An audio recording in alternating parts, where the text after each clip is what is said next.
മറ്റൊരു വാർത്തയിലേക്ക്. തൃശൂർ നെന്മണിക്കര മാടവാക്കരയിൽ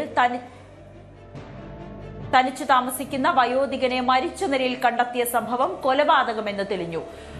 പൊലിയോടത്ത് പറമ്പിൽ കൃഷ്ണനാണ് മരിച്ചത്. കൃഷ്ണനെ തലക്കടിച്ചു കൊലപ്പെടുത്തിയ മകൻ രാധാകൃഷ്ണൻ അറസ്റ്റിലായി.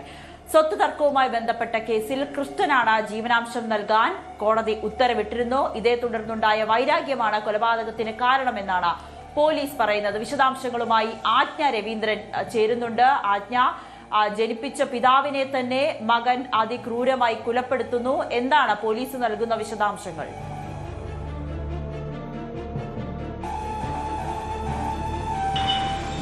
നവമി, ഇദ്ദേഹം മരിച്ചത് എങ്ങനെയാണെന്ന് കഴിഞ്ഞ ദിവസങ്ങളിൽ അറിയാമായിരുന്നില്ല. അതേസമയം കൃഷ്ണൻ മരിച്ച ശേഷം പോലീസ് ബന്ധുക്കളെയൊക്കെ വിളിച്ച് ചോദ്യം ചെയ്തിരുന്നു. അതേ തുടർന്നാണ് മകൻ രാധാകൃഷ്ണനുമായി ജീവനാംശത്തിന്റെ പേരിൽ രാധാകൃഷ്ണനെതിരെ ഈ മരിച്ച കൃഷ്ണൻ പരാതി നൽകിയിരുന്നു.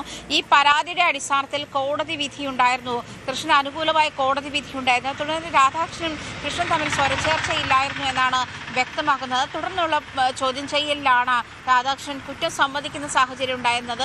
എന്തായാലും മറ്റൊരു മകൻ വെച്ചിരുന്ന വീട്ടിൽ ഇദ്ദേഹം തനിച്ചായിരുന്നു, ഈ കൃഷ്ണൻ തനിച്ചായിരുന്നു താമസിച്ചു വന്നത്. തൊട്ടടുത്ത വീട്ടിൽ ആണ് രാധാകൃഷ്ണൻ താമസിക്കുന്നത്. പക്ഷേ ഇദ്ദേഹത്തിന് ജീവനാംശം നൽകിയിരുന്നില്ല. ഇദ്ദേഹത്തിന് സ്വത്തുവകകൾ, ഭൂമിയൊക്കെ ഈ രാധാകൃഷ്ണൻ എഴുതി കൊടുത്തിരുന്നെങ്കിലും ജീവനാംശം നൽകിയിരുന്നില്ല എന്നുള്ളതായിരുന്നു പരാതി. ആ ജീവനാംശം ആവശ്യപ്പെട്ട് കോടതിയെ സമീപിച്ചതും അത് കൃഷ്ണന് അനുകൂലമായി വിധി സമ്പാദിച്ചതുമാണ് രാധാകൃഷ്ണന് വൈരാഗ്യത്തിന് കാരണമുണ്ടായതെന്നാണ് മനസ്സിലാക്കാൻ കഴിയുന്നത്.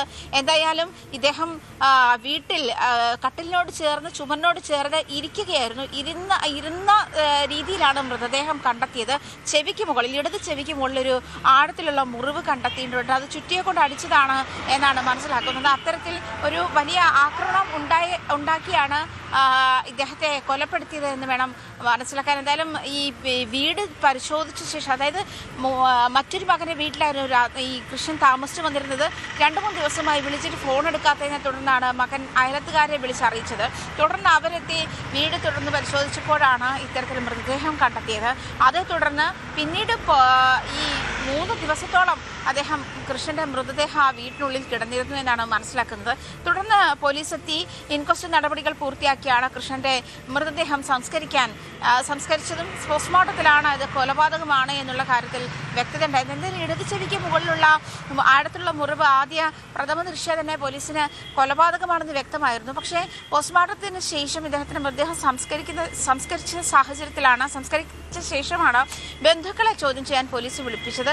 ബന്ധുക്കളെ വിളിപ്പിച്ച സമയത്താണ് ഈ രാധാകൃഷ്ണനുമായി കൃഷ്ണൻ സ്വരച്ചേർച്ചയില്ലാതെ തെറ്റി താമസിക്കുകയായിരുന്നുവെന്നും ഈ ജീവനാംശത്തിന്റെ പേരിൽ ഇവർ തമ്മിൽ തർക്കമുണ്ടായിരുന്നു എന്നുള്ള കാര്യം വ്യക്തമാകുന്നു. തുടർന്ന് രാധാകൃഷ്ണനെ വിശദമായി ചോദ്യം ചെയ്തപ്പോഴാണ് ഇത്തരത്തിൽ കൃഷ്ണനെ കൊലപ്പെടുത്തിയത് താനാണ് എന്നുള്ള കാര്യം രാധാകൃഷ്ണൻ വ്യക്തമാക്കുന്ന സാഹചര്യത്തിലേക്ക് പോയത്. എന്തായാലും രാധാകൃഷ്ണന്റെ അറസ്റ്റ് നടപടികൾ പൂർത്തിയാക്കിയിട്ടുണ്ട്.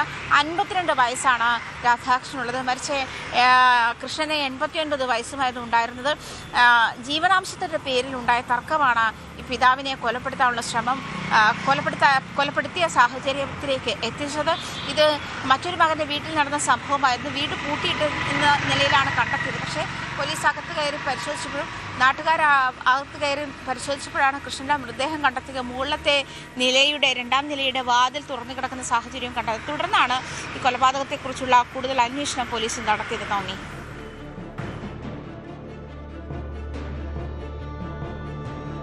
ശരി. ആജ്ഞ രവീന്ദ്രനാണ് വിശദാംശങ്ങൾ നൽകിയത്. തൃശൂരാണ് സ്വന്തം പിതാവിനെ മകൻ സ്വത്തിന്റെ പേരിൽ തലക്കടിച്ച് കൊലപ്പെടുത്തിയത്. കൂടുതൽ വാർത്തകളിലേക്ക് വരാം ഇടവേളയ്ക്ക് ശേഷം. കൂടുതൽ വാർത്തകൾക്ക് news 18 Keralam YouTube channel subscribe ചെയ്യുക.